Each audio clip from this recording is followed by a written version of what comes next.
Good morning, friends. Welcome back to Astrology Today and Tarot. My name is Mel Rose.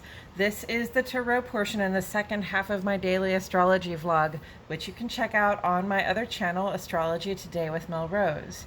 Here, I will discuss the tarot card that sits on the side of the page. Then I'll do a quick review of the day's aspects before I play another card that may give us something more to think about. So let's get into it. The tarot card that currently sits on the side of the page is the Six of Wands.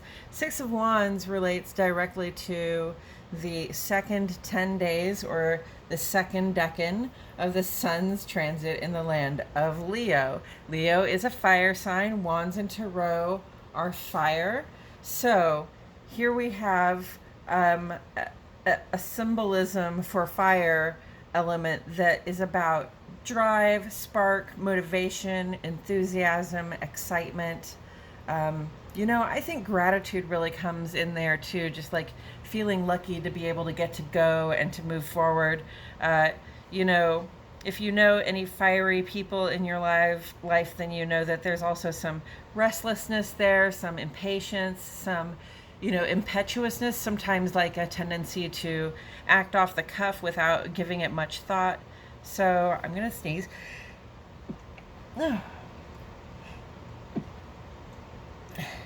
Excuse me, please.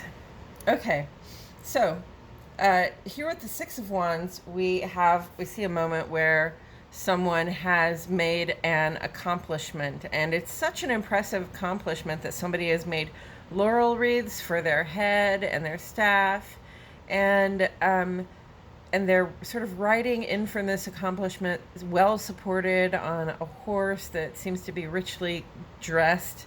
And, it's almost as though there's a parade around them, right? People have turned out to celebrate this person's accomplishment.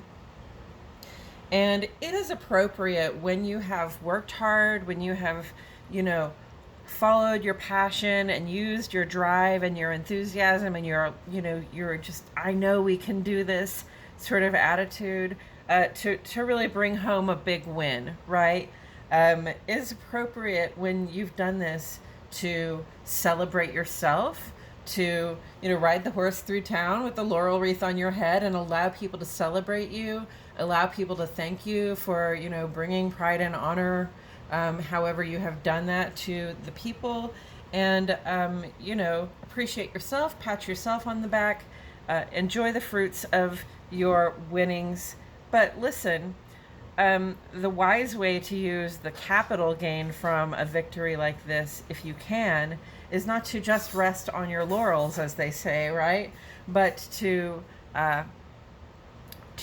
parlay the social capital, perhaps the financial capital, perhaps the political capital that you have gained from this accomplishment into your next passion project, right? Into your next best idea. So stop, celebrate. The celebration is temporary. We still have more accomplishments to make. And with that said, I'm going to go ahead and shuffle some cards while I remind myself and the cards that the sun is in Leo. We're about halfway through the Leo transit, the sun's transit in the sign of Leo now. So, and we just finished up that midsummer celebration. So, when you go outside, it's probably still really hot. Around here, it's really hot and muggy. We had a really good rain yesterday that cooled things off, but it just makes things more muggy when the sun comes back out. And, these are sort of what we would think of as the long, lazy days of summer. Actually, at this time, the days are starting to get shorter gradually. Sunlight still dominates our, 24-hour cycle.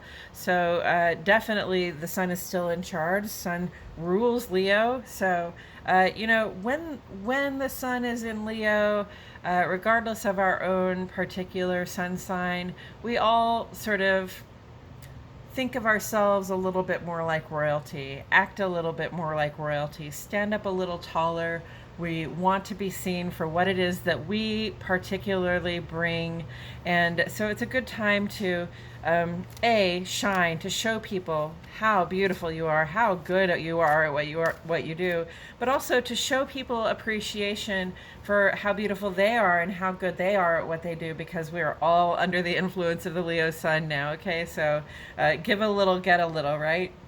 On the moon side of the page, the moon is now a waxing gibbous. So we have shifted gears from planning into action. We are taking action on the plans we have made, so that we can have culminated some goals by the full moon, which is about a week from now. I think it's on Thursday or Friday.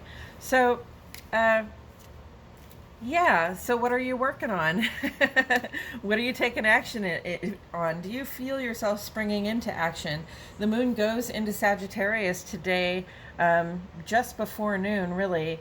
And Sagittarius is an adventurous sign. It's a sign where it's ruled by Jupiter, so we feel like growing, we feel like learning, we feel like having some new experiences, like getting out in the world. Our little hearts grow wings, and we just sort of fly away. But it's not it's not for no reason. It's not just for the sake of fancy. It's not just for the sake of having fun. It's really because we have curious hearts that want to learn universal truths. Okay, we want to know what's really going on out in the world, and we want to be able to bring that back home and integrate it to our knowledge.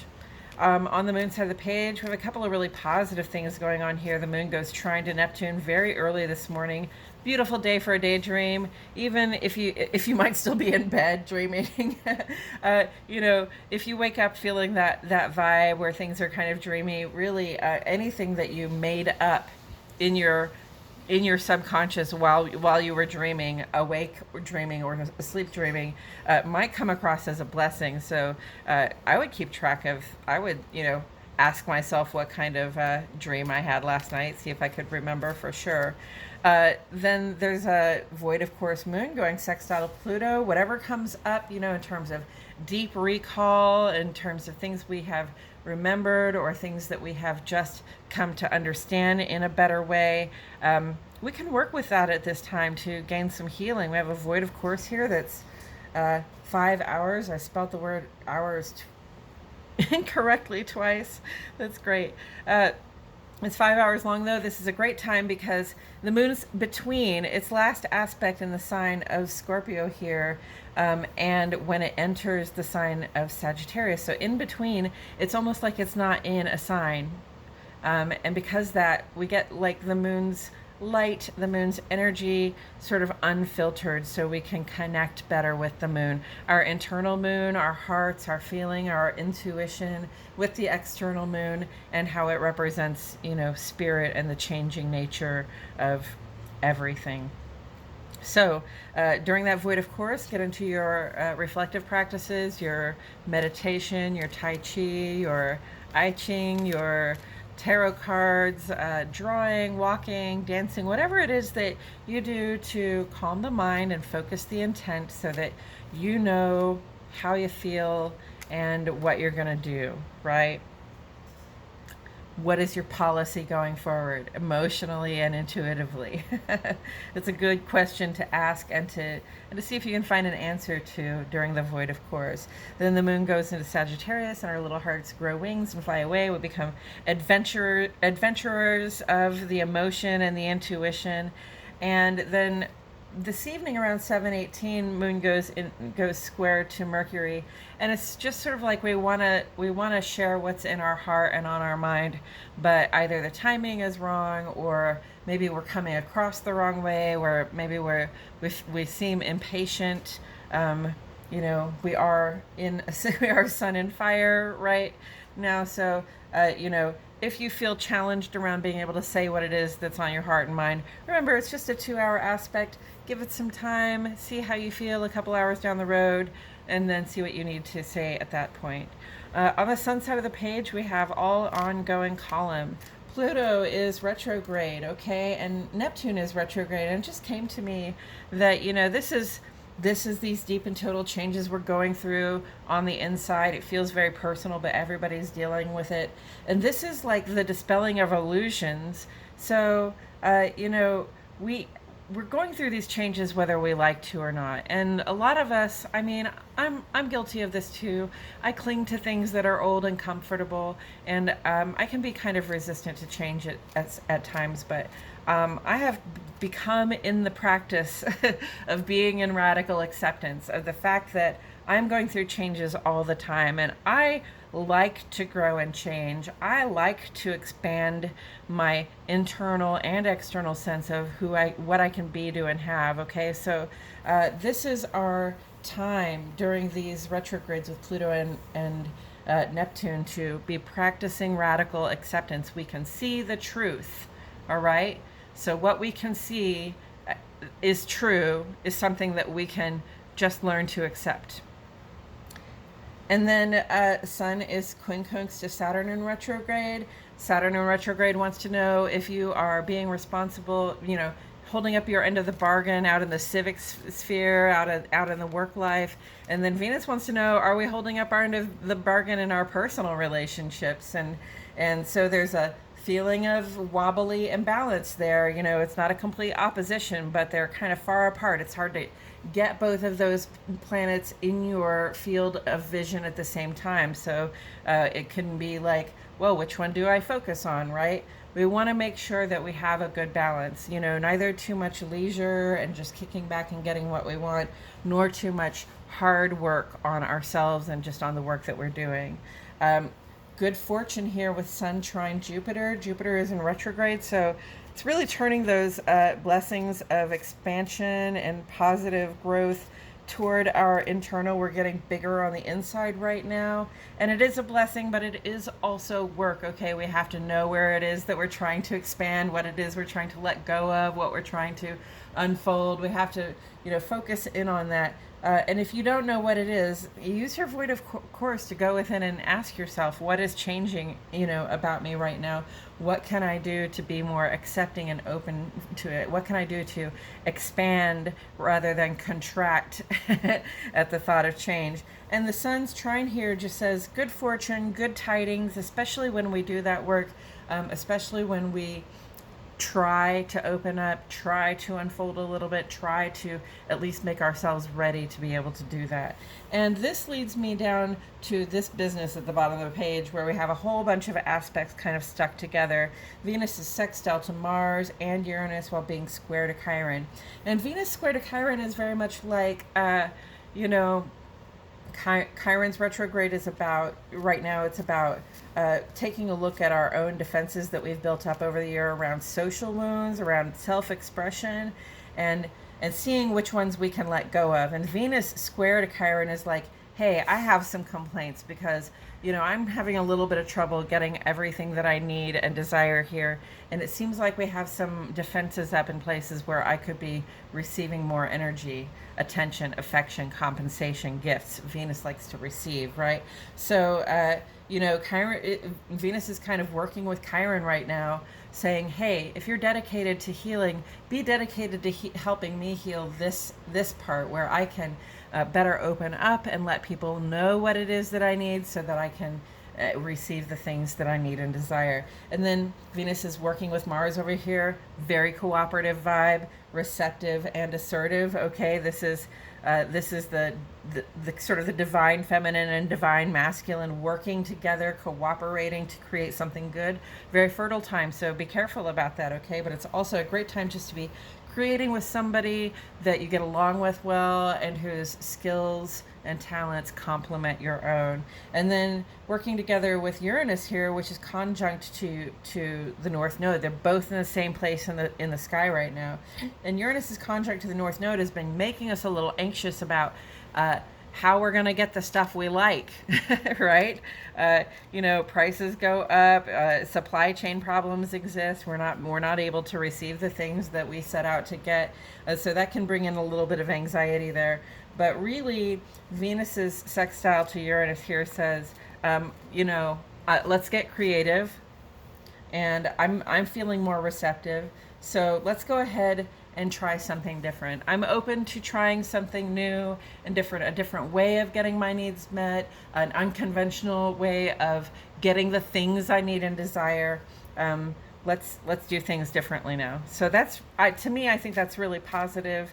That we're in a mode of being creative and being less defensive and being more willing to do things differently. And I think this is the work that we're doing up here for the inner expansion that will bring us good fortune. So, give it a little thought, friends.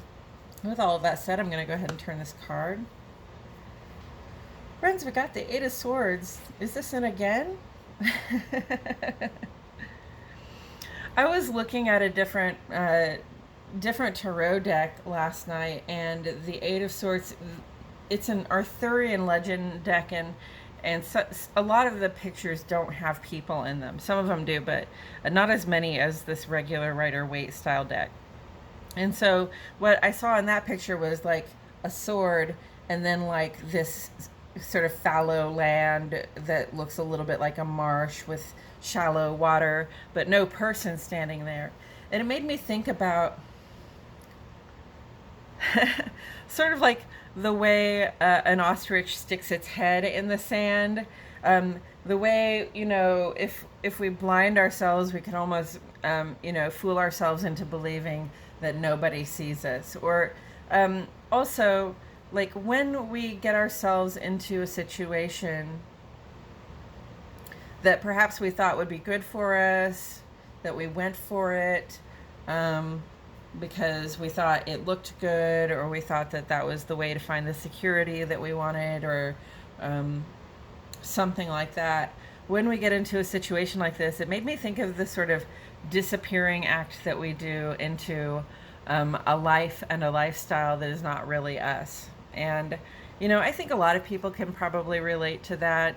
A lot of people get out on their own as young adults, and they have this really specific idea about how things can be. If I just put my best foot forward, then I can have all the nice things that I see on the television, and my home can be bright and pretty and clean, just like everybody else's. And nothing will get in the way of that.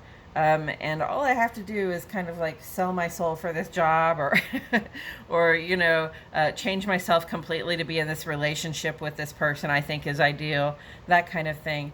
And so, what you wind up doing is putting on a facade, right? That you are somebody that you are not. And then you just kind of disappear behind that facade after a while. I wonder if anybody relates to that, but I'm pretty sure probably you do. So, think about that. Think about swords being about words, about our thoughts, our plans, and our communications, okay? And here's this person sort of standing here, bound. They've got a cover over their eyes. They're on their own, but, I mean, this is an entrapment that you sort of walked into, and you honestly have all the tools you need at your disposal to break free, to become more like yourself. And it's a beautiful trajectory, I think, to go from being in a situation where you might have designed the situation for yourself thinking it was ideal, talked yourself into the situation, made the plans, did the things that got you, the house and all of the stuff that makes it look good. But once you get there, it may look good, but it doesn't really represent you. It may look good, but it doesn't really feel good to be doing it because there's no personal expression, right? There's no really expressing yourself in the life that you've chosen. So to me, it's a really beautiful trajectory then to have to get honest, right? And of course, first we have to get honest with ourselves, thoughts, plans, communications, okay? And then we have to think about being honest to ourselves. We have to use our words to be honest with ourselves. Like, okay, this really isn't working. Like, I'm really unhappy, and I don't even think I get to express myself in this situation. And then, the next thing is to make the plan and have the conversation with somebody else, right? I'm not happy I'm not fully expressed. This is not what I want for myself, you know. And then from there, the conversation gets a little easier as you go. And there are people who will be disappointed, and there will be people who fall away. And that's usually why we stay trapped in these situations, is because we care about people. We care about how we look to certain people. But honestly, you know, the people who fall away when you really start seeking to express yourself and be yourself, those people didn't need to be in your life, and they weren't in your life. They were in the life of a stranger. You just disappeared behind that stranger, and they thought they were dealing with that person. So again, a beautiful trajectory to go from this to this, right? Because when you wake up and remove the blindfold and realize that if I just use my thoughts, my words, and my plans, I can get out of this situation into something that's more expressed and more fulfilling for me, that is a victory that you can definitely celebrate. And it's not just a victory that you will celebrate, it is a victory that your friends and loved ones will celebrate. The people to whom you really matter, okay? And the people that really matter to you. Like I said, some people are going to fall away, but the people, you know, you're gonna know who your friends are at that time, for sure. And you're gonna be able to not just celebrate your own victory, but to have your loved ones celebrate your victory too, because now you've learned how to express yourself. And you've got to do that through determination, right? A determination toward joy, toward enthusiasm, toward feeling excited again. I think that's all I have to say about it, friends. Thank you so much for joining me today. I truly appreciate your spending this time with me. My name is Mel Rose, and I'll see you all back here tomorrow for more Astrology Today and Tarot.